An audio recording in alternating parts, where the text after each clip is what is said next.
क्या बता रही है, चूंकि जो डिमांड थी उसके हिसाब से सरकार ने आज देखिए नई कमेटी का सस्पेंशन किया है। देखिए उस विषय में साक्षी से हमारी कोई बात भी नहीं हुई। उस काम के लिए आए नहीं, हम आए थे।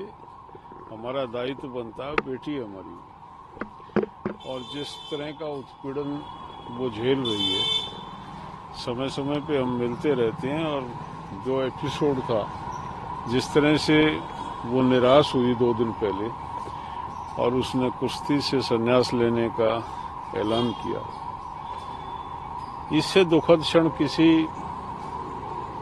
व्यक्ति को जो इस सतर का पहलवान हो, जिसने दुनिया को हराया हो, वो अपने देश में हार जाए, बहुत ही दुखद क्षण था वो।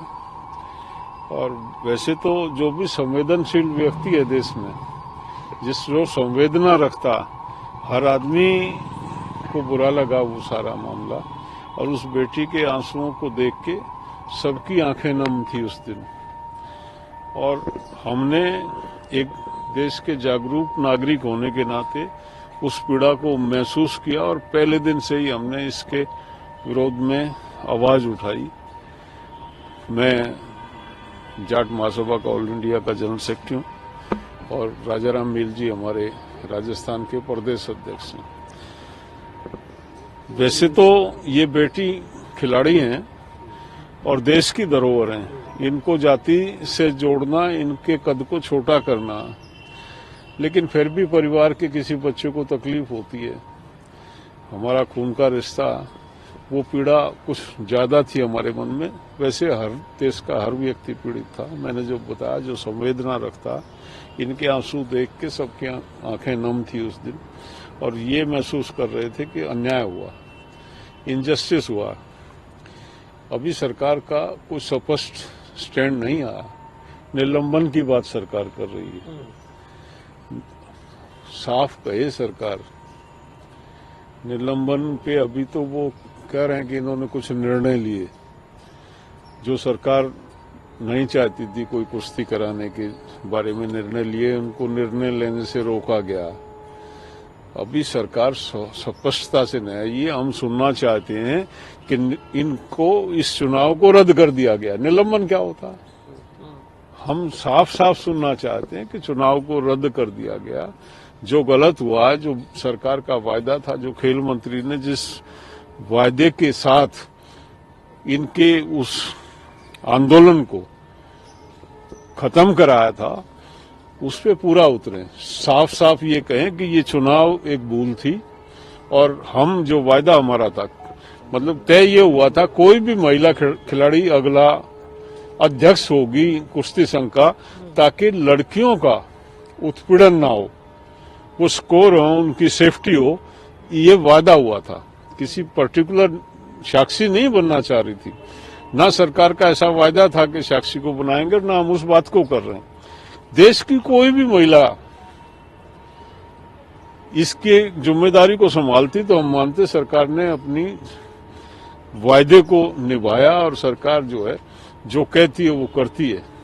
लेकिन दूसरा वायदा ये सरकार ने उस समय किया था कि कोई भी ऐसा व्यक्ति जो ब्रजभूषण शरण सिंह से जुड़ा हुआ, उसको कम से कम अध्यक्ष नहीं बनाया जाएगा। ये तो अति हो गई। सबको पता, ओपन सीक्रेट था कि वो व्यक्ति बिल्कुल उसकी छाया में पलने वाला व्यक्ति है, उसका बिजनेस पार्टनर है।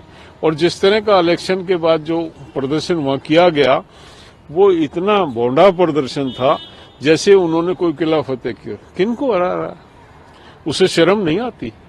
किनको हरा रहा? उन बेटियों को हरा के वो अपने आप को विश्व विजेता घोषित करना चाहता है। लेकिन एक आदमी का सोच इतना छोटा, वो कहता है कि मेडल तो 15 रुपए में मिलते हैं, तो कितना उसके मन में इस खेल के प्रति सम्मान है, वो उसके वक्तव्यों से दर्शाया जाता है। और सरकार से ये अपील है मेरी आप लोगों के माध्यम से कि ये लुका छुपी नहीं, जो खेल पहले खेला वो खेल ना हो जाए। सरकार बड़ी साफ तौर पे आया कि वो एक गलती हुई है सरकार से। उन्होंने इन बेटियों को कहीं ना कहीं जो आश्वासन दिया था चूक हुई है उसको पूरा करने में, उसको पूरा करें, स्पष्ट करें, इसको रद्द करके दोबारा से चुनाव कराएं नए अध्यक्ष का, तब बात पूरी होगी। उस बेटी को तो आज हम ये कहने आए थे कि हम बेटी साथ हैं, अंत तक साथ रहेंगे, न्याय मिलने तक। तुम हमारा सम्मान हो और हम अपने सम्मान के लिए किसी भी सीमा तक जाने के लिए तैयार हैं। लेकिन बजभूषण सिंह ने तो आज भी बजभूषण सिंह ने आज भी ये कहा है कि दबदबा तो हमारा है, चुनाव में दिख गया, 40 वोट मिले हमें। देखिए, दूसरा जो जीते हैं उनसे बोला है कि हमारा कोई रिश्ता नहीं। एक बिल्कुल ये बता दूं कि रिश्ता नहीं है, ये उसके कहने से नहीं होता, सबको पता। क्या नारे लगे थे वहां पे कि बृजभूषण की खड़ाऊं लेके चले, लगे थे ना। दबदबा और क्या होता है, वो जो वहां स्वागत हो रहा था, एक माला डाले वो अध्यक्ष खड़े थे और मालाओं से लदे हुए बृजभूषण खड़े थे, और दबदबा क्या होता, किस तरह का दबदबा होता। तो बृजभूषण सिंह और चुनाव जीते, दुनिया जानती है सबसे बड़ा घोटाला है तो ये फेडरेशन से। टैलेंटेड बच्चे को हमेशा से इस खेल में नहीं, इस देश में जितने भी खेल हैं और जितने भी खेल संघ हैं, वहां यही होता जो इसमें हुआ। ये बेटियां हिम्मत कर गई, ये उस परिवेश से आई थी जहां बर्दाश्त नहीं करते हैं। बाकी कोई जो फेडरेशन है उसमें यही उत्पीड़न होता है। और सरकार से हम तो हमेशा टाइम पे मांग करते रहे कि सर, क्या ठीक है, कुछ ओलंपिक संघ के कुछ नियम है और इस तरह के संघ बनाने पड़ते हैं, लेकिन स्टैंड ले सरकार, इस तरह के भ्रष्ट तंत्र को भंग करे। सरकार के पास साई है, कोचेज हैं, इन बच्चों को ट्रेनिंग सरकार देती है, इन्वेस्टमेंट सरकार करती है, और वर्चस्व उन लोगों का है जिनका इस खेल से कोई लेना देना नहीं, आसपास का भी। और वोट की जहां तक बात है, नागालैंड, मिजोरम, मणिपुर, असम, जहां पे कुश्ती है ही नहीं, वहां के संघ की भी वोट वही है जो हरियाणा, यूपी, राजस्थान, जहां महाराष्ट्र, जहां कुश्ती किन प्रदेशों में है, उत्तर भारत के ये कुछ राज्य, और अगर पश्चिम में चला जाए तो महाराष्ट्र, उसके बाद कुश्ती है ही नहीं देश में। लेकिन वोट जहां कुश्ती पहलवान नाम की चिड़िया पैदा नहीं हुई आज तक, वोट उसकी भी बराबर है। और वो क्या करते हैं, वो फेक संघ हैं, अपनी वोटों को पैसे लेके जो उन पैसे लगा देता उसको दे देते हैं।